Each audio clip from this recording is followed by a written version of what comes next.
If you look at the temple structure, deep inside the sanctum sanctorum, all you will find is a stone. 6 to 7 feet or 9 feet, including the pedestal, etc. A whole lot of people are ridiculing why this much decoration to a stone. What's there in it? How can you worship this dumb stone as God? To all the idiots who are ridiculing idol worshipping, let's talk science, okay? What is it? It's a rock. What is rock? Rock is made up of metals and minerals. If you go to a valley and shout something, what does the rocks do?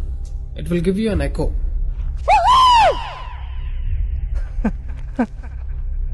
It's an open place. The sound travels, hits the rock and throws it back. This phenomena is called echo and it's scientifically proven, everybody knows it. Depending on how loud you send the sound waves, accordingly rocks will throw back an echo. Every rock, that's why you will hear 2-3 sounds at different intervals. Visually you cannot see what's happening, but you can hear it. This is in open space. Imagine if you're doing it in a closed place. What would be the amount of echo? Obviously much more than the open space. Let's get inside the temple. You will find a linga or a statue made of a rock.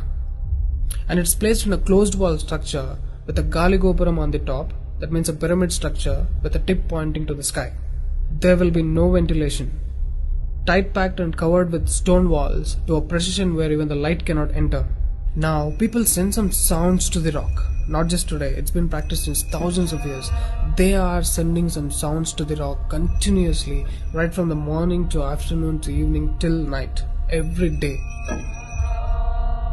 We all know that sound has a form. To all the low IQ people, I'm going to show you a few experiments where particles form different patterns and forms due to various types of sounds.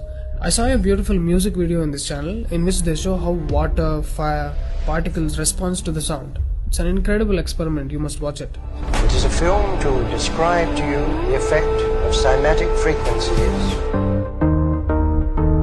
Now, 72% of your body is water. 12% is earth, 6% is air, 4% is fire and the remaining is space. Don't you think this sound has an impact on your system? Look at how drastically the water is responding to the sound. Similarly, fire. In fact, everything in the cosmos responds to the sounds. That's why yogis of the past have always said sound is the basis of existence. Every form is a certain reverberation of sound. If you master the sound, you can play with the 5 elements.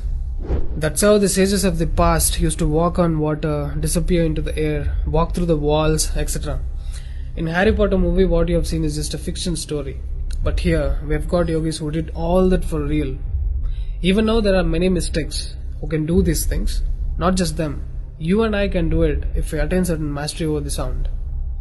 You need a perception beyond the senses to do that. For that, you need to do a different level of sadhana. You can't do that in a laboratory through some dumb experiment. All those who tried either ended up neurotic or died an utter failure. Wasted a lot of money in the research. So except dhyanam, technically there is no other way. Sorry to disappoint the people who are lazy to yoga. Okay, sound. I recommend you to watch more such experiments in YouTube to understand better what I'm trying to say here. Inside the temple, they chant some mantras. What happens is, the sound will touch the stone and bounce back in different directions. Because it's a closed room, the sound has to pass out through the main door. And whoever is standing in front will be completely soaked in that energy. Now, what do they chant? Vishnu Sahasranamam in the morning and Lalita Sahasranamam in the night. There is Shivopasana Mantram, Lingastakam, Am Namah Shivaya, Nirvana Shatakam, etc., which will have different impacts on the human system.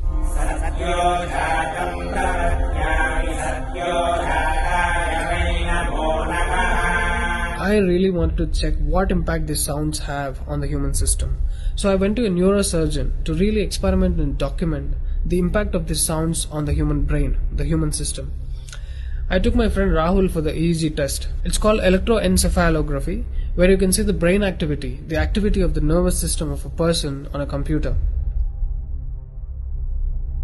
We played Lalita Sahasranamam to him.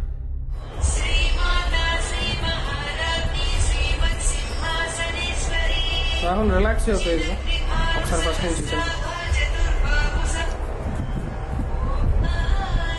Right.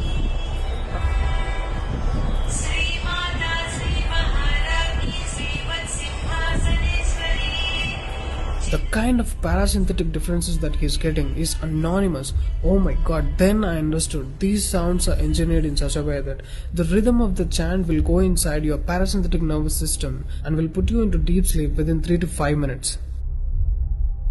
First thing is, the chant is some thousands of years old. How could these ancient sages know that these sounds impact the parasympathetic nervous system? This they do it in the night. And in the morning they chant Vishnu Sahasranamam, the 1000 names of Bhagavan Vishnu. And again, these sounds are engineered in such a way that it will wake you up to a peaceful and refreshing state of mind. I'm sure most of you are suffering with painful wake-ups, with such an irritated mind that you can't sleep and you don't enjoy waking up. If you listen to Vishnu Sahasranamam in the morning, it will clear all these clutches in the brain and you will be super fresh when you wake up. Even today you can go and check in Tirupati temple. They will chant Vishnu Sahasranamam in the morning and Lalita Sahasranamam in the night. This is a clear science evolved and being practiced in temples. Even now in most of the temples they're still doing it without knowing why they're doing. I went and asked one of the priests in my hometown. He said, no, they're doing it since so many years. Or they will say something like, it's good for your health, you will get money, pregnancy, etc. This is one more reason why temples are ending up in ruins here. There is no one to talk about the science behind it. Why sounds and why the rock? So they call this rock as God, and when you chant for God, their idea is to benefit the human beings living in the city. It's a free service. Will your doctors treat you for free? But these temples are doing it for free, since ages. But now, these temples are under attack. It's time to free them from government's control. Temples' properties are being looted. They think too much of gold is available there. You know what? The temple design is such. There will be a Dvajastambam, which is made of some metal, usually gold or copper. Brass is a good conductor of sound, gold is an excellent conductor of electricity, and it has higher receptivity of the energy. To all the idiots who are worried about so much gold being used in the temple construction, just smack them with this video. This is a clear science and most sophisticated engineering that even the modern science has no clue of. There is much more to the design of the temple. The design is such, the energy waves reverberated by the Gopuram will pass straight and touch the antenna kind of arrangement here and stored in the energy format. People are supposed to touch it. A lot of people touch their heads without knowing why they are doing it. And then you are supposed to walk into the space which is filled with this energy transmitted by the rock inside. Doesn't matter whether you are a Muslim, Hindu or a Christian, you can't escape the energy. You will be bathed in the glory of that energy. You can actively feel the difference after you pass through the path.